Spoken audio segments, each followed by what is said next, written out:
It's just trying to see where the party now stands and where you align yourself, as I say, in this very busy field. Well, it's always been a busy field with respect, I mean, you know... Well, it has, but the problem, I suppose, for Labour now is many people who would have voted Labour are no longer voting for you.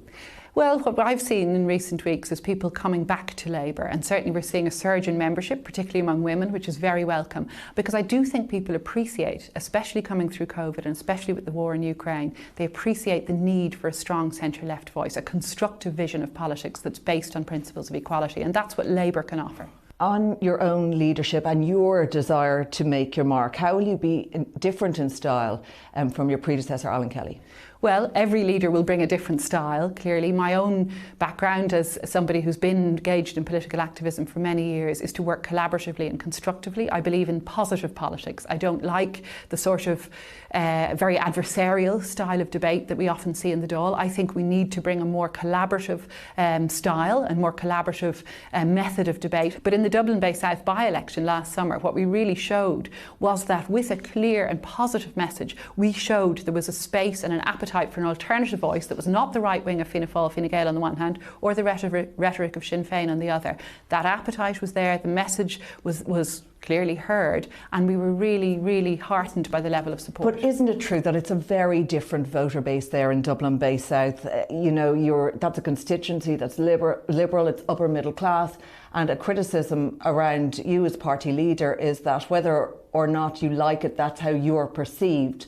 How are you going to get the voter of the young worker, you know, the rural vote? How are you going to get that? Well, I think it's a somewhat false narrative, if I may say, to convey this idea that there's a big urban-rural divide or a liberal, non-liberal divide. I think what we've seen in recent years is a real change, a real shift in Ireland, in our society. We saw in the repeal referendum in 2018, no longer was the case that there was an urban-rural divide or a liberal-non-liberal divide. Dublin Bay South itself is a very mixed constituency. Wherever I go, whether it's in rural areas, in towns, in cities, I'm hearing the same issues around housing, around childcare, around waiting lists for children with disabilities. Isn't every party hearing that though? And responding in their own way. Not every party is responding in the same way. What we're not seeing, and what we didn't see in the wasted years of prosperity between 2016 and 2020, what we did not see was the level of state investment in housing that would have delivered a base that would have got us through recent years. But that's what Sinn Féin wants now. But you won't entertain the idea of talking to them. So last time out in 2020, post-election, and there were talks about who'd go into government, Labour said, no, we're not talking to Sinn Féin. Well, in 2020, Labour didn't have the numbers. What we need to see and what I want us to... So would you talk to them now? Because it sounds like you are sharing common platforms there.